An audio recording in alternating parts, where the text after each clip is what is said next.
Good morning. My name is Rupert Magnot from Burnout Game Ventures, where we incubate game ideas from 0 to sales in 6 months or less. The average takes 22 to 36 months, by the way. Who here plays games? Gamers? Oh yeah, great.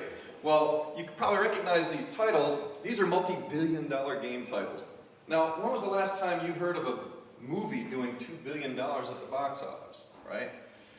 In fact, the video game industry is actually larger than the worldwide film and TV industry. Not only that, but this recession-proof industry is growing between 8 and 12% a year consistently. So it's like, well, it's a massive industry, it's growing robustly, what's the problem? Well, the thing is 81% of all games created are what we call indie games, those developed by people that are unaffiliated by major studios. And the thing is they have a 95% failure rate. So I'm thinking to myself, well, wait a minute here. 40% growth over the next 4 years, where's it going to come from if all the people are failing? And then I'm thinking, well, wait a minute, why are they failing?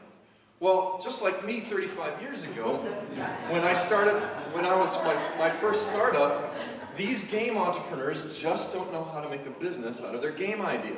All right? They're focused on making games they want to sell, not necessarily games people want to buy. Okay? And not only that, but they fail to plan.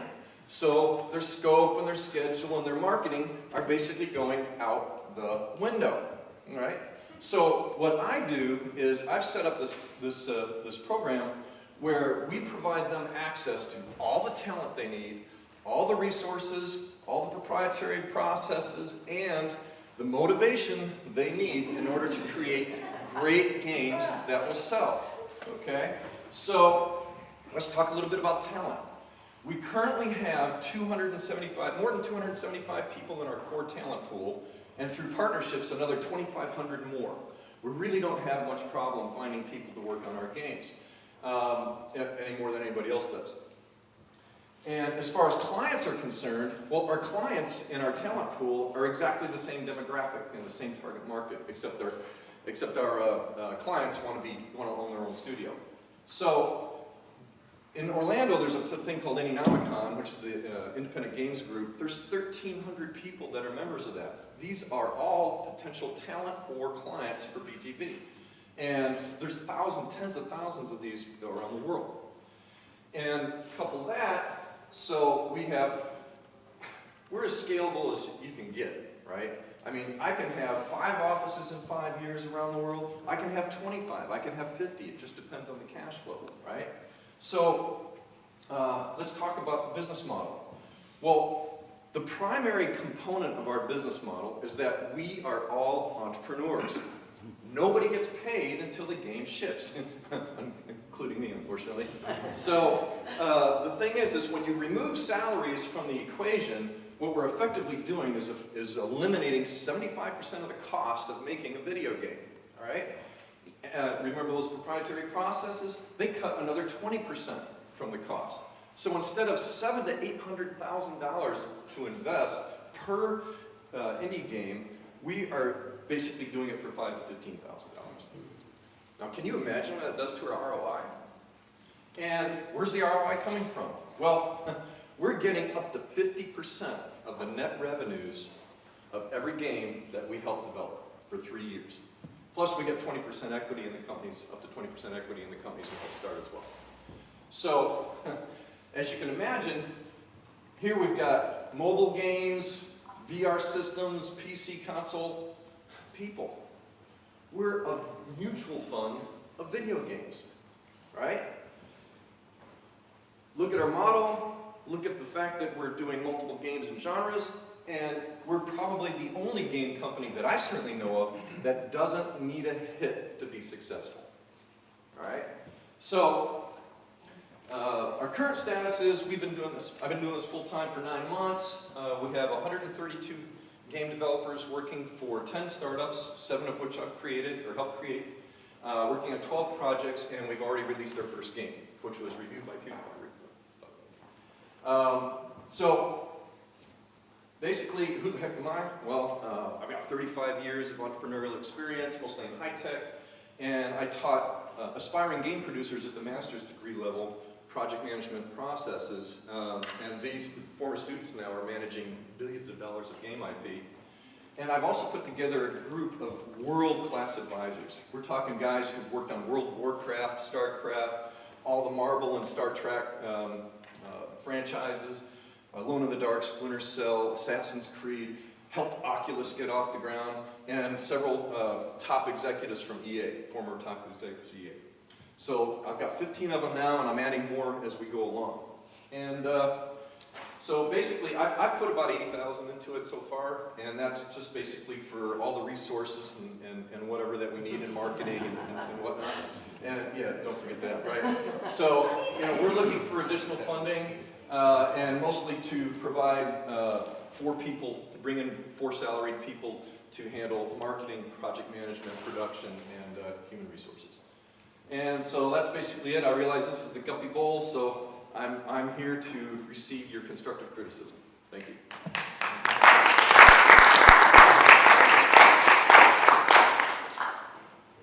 All right, we're opening up the floor for questions. Well, I don't know who's first, so I'll start. Tell us about your first launch of your first game and what that, what every launch looks like, Rupert. Whatever launch looks like. Okay. Let me go back here and show the status. The typical game, like for instance, we use Steam for our, which is the world's largest digital distribution network, and we basically launched our first game on that.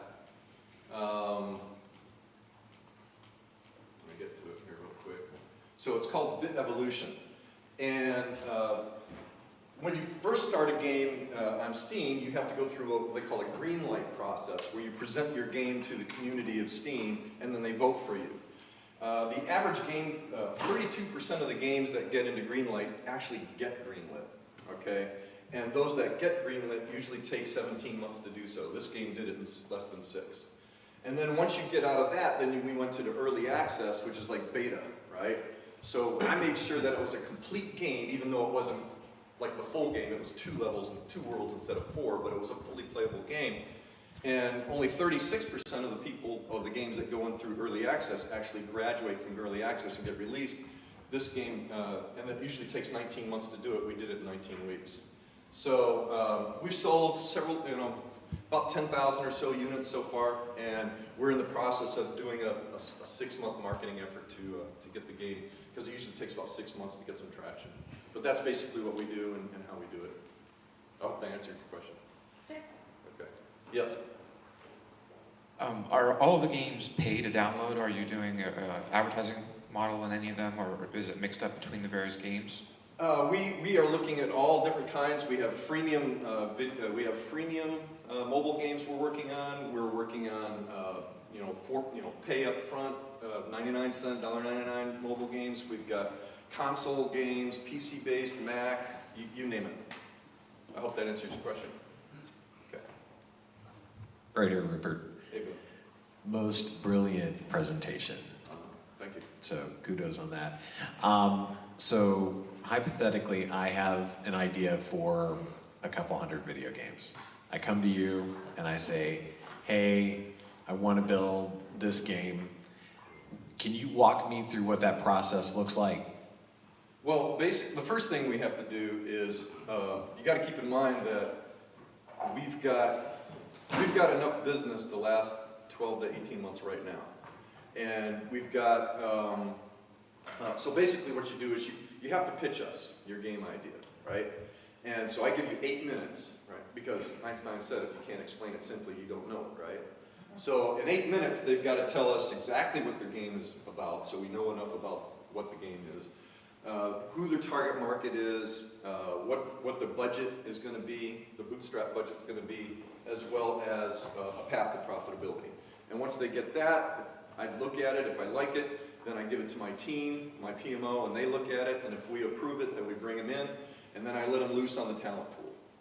And so once they get the talent pool situated, they get their team situated, then they spend the first month going through my project management course. which people have threatened suicide many times and so forth, but basically it's a badass course. So at the end of that first month, they haven't started working on the game yet because they need to plan it first.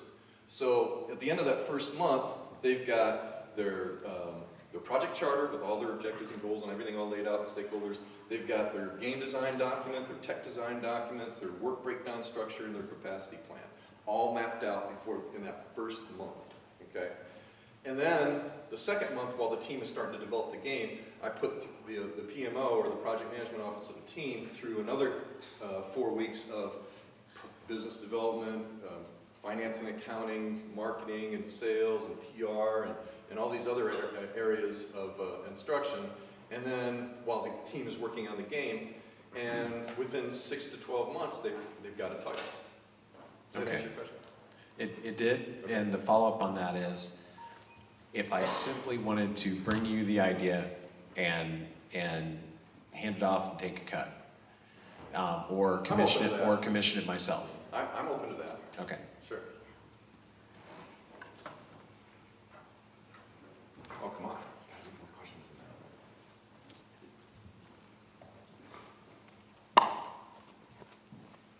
Around here, they use me to improv until people get ideas and things to think about. Nice.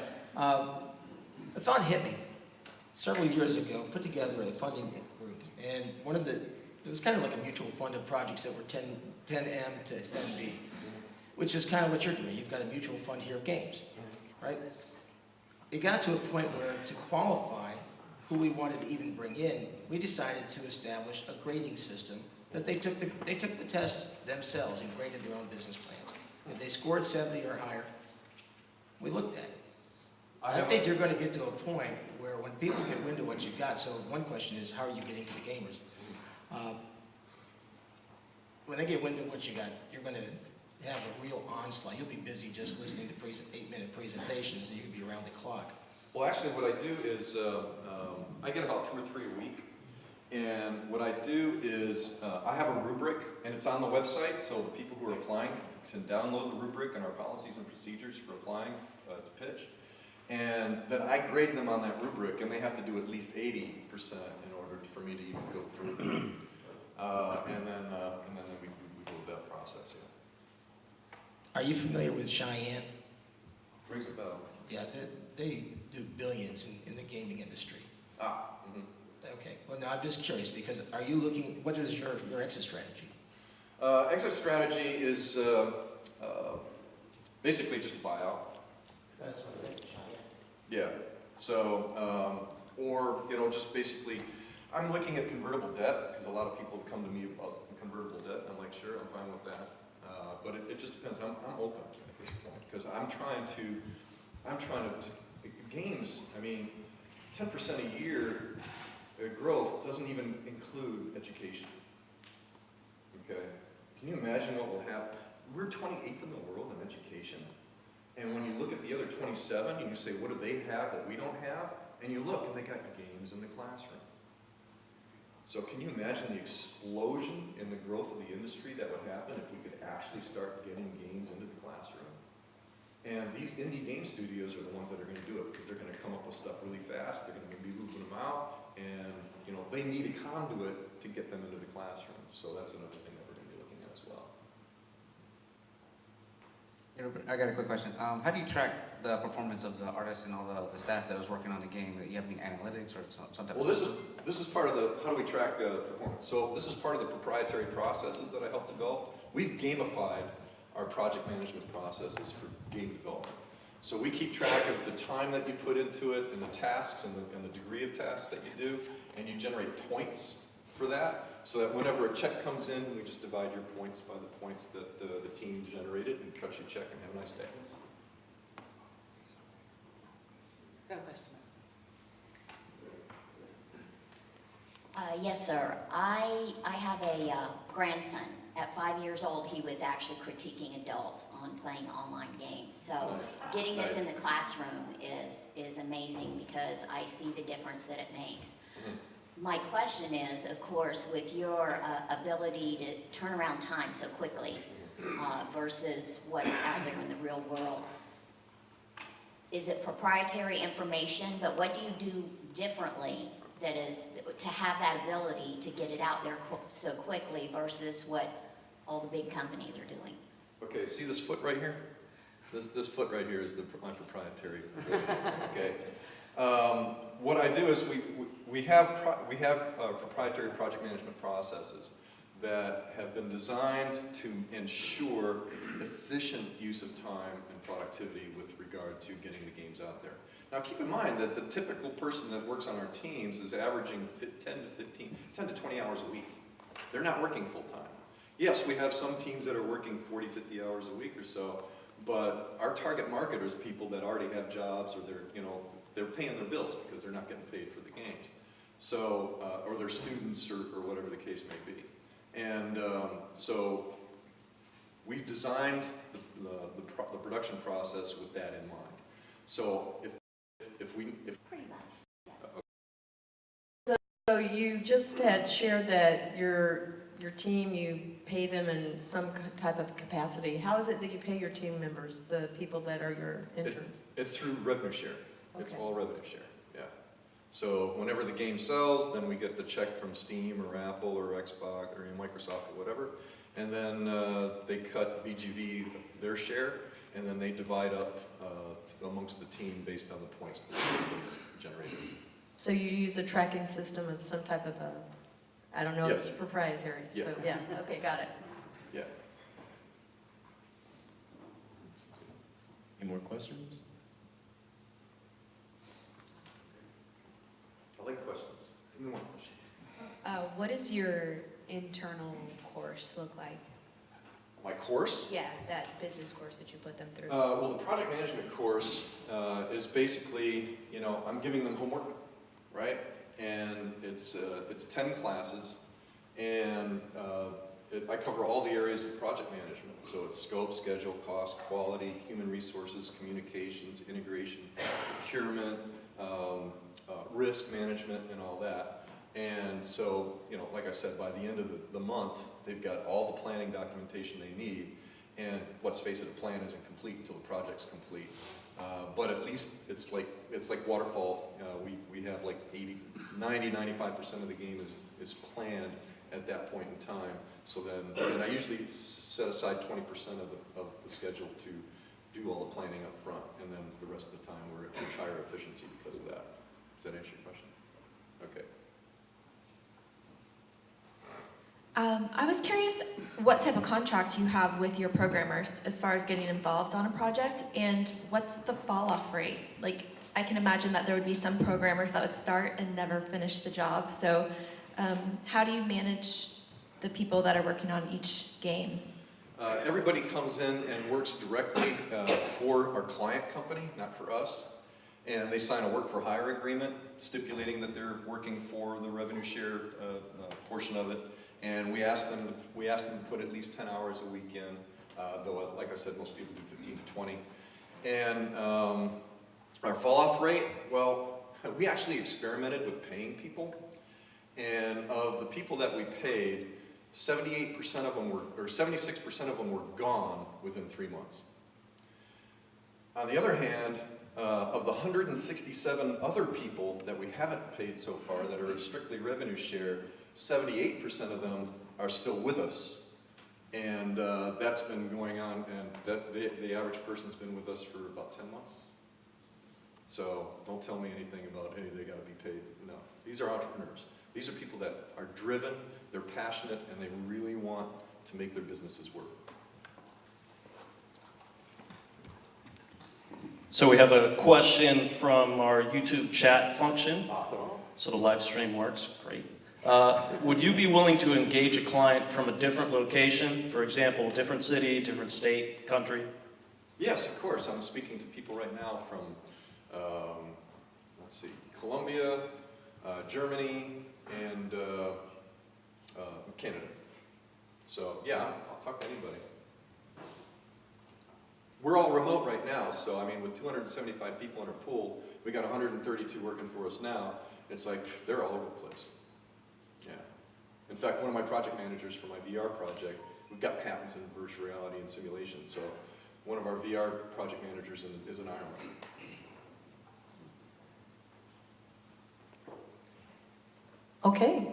So it looks like that's all of our questions, and in the spirit of 1 Million Cups, we always ask this as a standard question, is what can we do for you right now?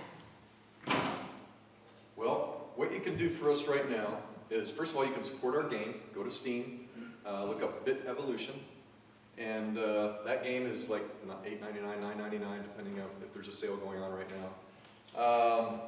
Send us talent. If you know an artist, you know especially programmers. Programmers are in really short supply everywhere. You know, introduce us to potential investors. Okay, thank you very much. So, make sure that you know what his handle is, so that his Twitter handle, and go ahead and tell us again, Rupert, what is your Twitter handle, so everybody knows what to look for? The Twitter handle is @BurnGameVen. Great, it's up there on the screen, just so you know who to look for.